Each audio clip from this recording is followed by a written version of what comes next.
చౌరస్తా నందమూరి బాలకృష్ణ హిందూపురంలో హ్యాట్రిక్ కొట్టారు. తండ్రి ఎన్టీఆర్ 3 సార్లు సీఎం, అన్న హరికృష్ణ రాష్ట్ర మంత్రిగా పనిచేశారు.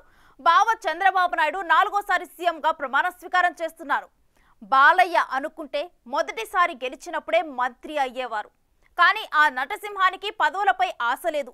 తన కుటుంబాన్ని పార్టీని ఆదరిస్తున్న హిందూపురం అభివృద్ధే లక్ష్యం. స్వర్ణాంధ్ర సాకారం, టీడీపీ అభ్యున్నతే టార్గెట్. ఒకవైపు సినిమాల్లో అంత బిజీగా ఉన్నా కూడా హిందూపురానికి ఎప్పుడూ దూరం అవ్వలేదు ఆయన. అందుకే ఈసారి అక్కడ రికార్డు మెజార్టీతో గెలిచారు ఆ బర్త్డే బాయ్. ఆ అభిమానంతో ఈసారి పుట్టినరోజు వేడుకల్ని అక్కడే చేసుకున్నారు.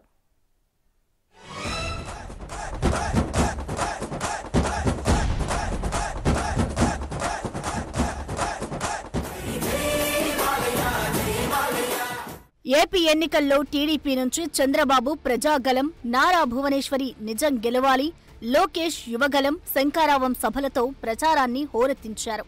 కాస్త ఆలస్యంగా ఎంట్రీ ఇచ్చిన నందమూరి బాలకృష్ణ కూడా రాష్ట్రం మొత్తాన్ని చుట్టేశారు. స్వర్ణాంధ్ర సాకార యాత్ర పేరుతో కూటమి విజయం కోసం రాష్ట్ర వ్యాప్తంగా బస్సు యాత్ర చేశారు. బాలయ్య అన్స్టాపబుల్ ఉన్న క్యాప్షన్ ఉన్న పసుపు బస్సుపై టీడీపీ, బీజేపీ, జనసేన కూటమి లోగోలను, నరేంద్ర మోడీ, చంద్రబాబు నాయుడు, పవన్ కళ్యాణ్ ఫోటోలను ముద్రించి రాష్ట్రమంతా తిరిగొచ్చారు.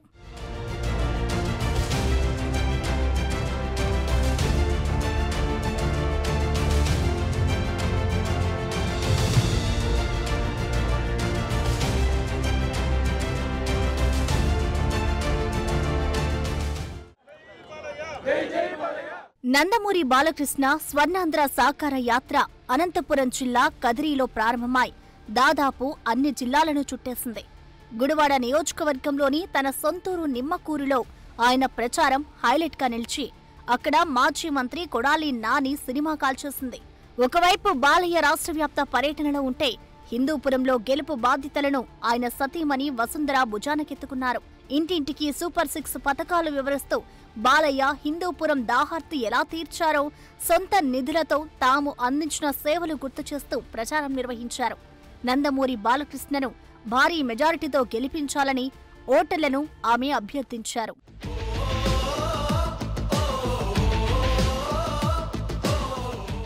వసుంధర ప్రచారం ఈసారి బాలకృష్ణకు అదనపు బలమైంది. రాష్ట్ర విభజన తర్వాత 2014 ఎన్నికల్లో వస్తున్నా నేనే వస్తున్నా అంటూ ప్రత్యక్ష రాజకీయాల్లోకి ఎంట్రీ ఇచ్చారు బాలయ్య. హిందూపురం నుంచి మొదటిసారి పోటీ చేసిన ఆయన్ని 16,000 మెజారిటీతో నెత్తిన పెట్టుకున్నారు ఓటర్లు. 2019లో టీడీపీ ప్రతికూల పవనాలు వీచిన హిందూపురంలో బాలకృష్ణ మెజారిటీ 18,000కు పెరగడం విశేషం. ఈసారి ఏకంగా 32,597 ఓట్ల మెజారిటీతో విజయకేతనం ఎగురవేశారు. హిందూపురంలో అన్న ఎన్టీఆర్ తర్వాత హ్యాట్రిక్ కొట్టిన ఎమ్మెల్యేగా రికార్డు సృష్టించారు.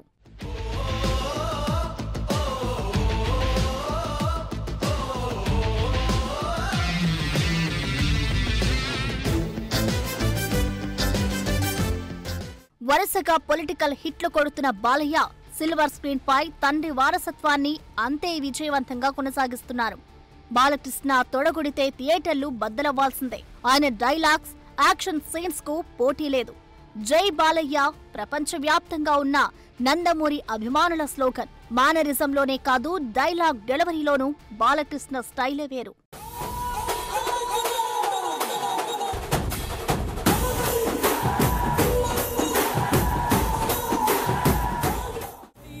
బాలయ్య జై బాలయ్య, జై జై బాలయ్య, జై బాలయ్య, జై బాలయ్య, జై బాలయ్య, మా అండదండ నువ్వుంటే అంతే చాలయ్య. 108 సినిమాలు పూర్తి చేసుకున్న బాలయ్య ప్రస్తుతం NBK 109 మూవీతో బిజీగా ఉన్నారు. 45 ఏళ్ల సినీ ఇండస్ట్రీ కెరీర్లో ఆయన సింహాగా గర్జించిన సినిమాలన్నీ సూపర్ హిట్లే. అందుకే నటసింహమయ్యారు. పైసా వసూల్ సినిమాలో మామా ఎక్ పెగ్గుల పాటను పాడి అభిమానులను సింగర్ గా కూడా అలరించిన బాలయ్య తన సూపర్ హిట్ మూవీ ఆదిత్య 369 కి సీక్వెల్ గా తీయనున్న ఆదిత్య 999 మూవీతో డైరెక్టర్ గా కూడా కొత్త అవతారమెత్తబోతున్నారు. రాజసంని ఇంటి పేరు, పౌరుషంని పొట్టి తీరు, నిన్ను తలుచుకున్న వారు లేచి నించని మొక్కుతారు. అచ్చ తెలుగు పౌరుషాల రూపం నువ్వయ్యా, అలనాటి మేటి రాయలోరి తేజం నువ్వయ్యా, మా తెల్లవ అంటూ నువ్వై పుట్టినావయ్యా మా మంచి చెడ్డల్లోన జత కట్టినావయ్యా జన్మ బంధు అంటూ నీకు జై కొట్టినామయ్యా. సినిమాల్లో ఎన్టీఆర్ ని మరిపిస్తున్న ఆయన పాలిటిక్స్ లో బావమాట బంగారు బాట అంటూ చంద్రబాబుని ఫాలో అయిపోతున్నారు. ఇటు 10 ఏళ్ల పొలిటికల్ కెరీర్ లో హ్యాట్రిక్ విజయాలు నమోదు చేసి తన గ్రాఫ్ పెంచుకుంటూ వెళ్తున్న బాలయ్య బర్త్డే 1960 జూన్ 10 అంటే 64 ఏళ్లు. అయినా అదే స్పీడ్ అదే టెంపర్. అందుకే జై బాలయ్య స్లోగన్ అంత ట్రెండింగ్ గా మారిపోయింది.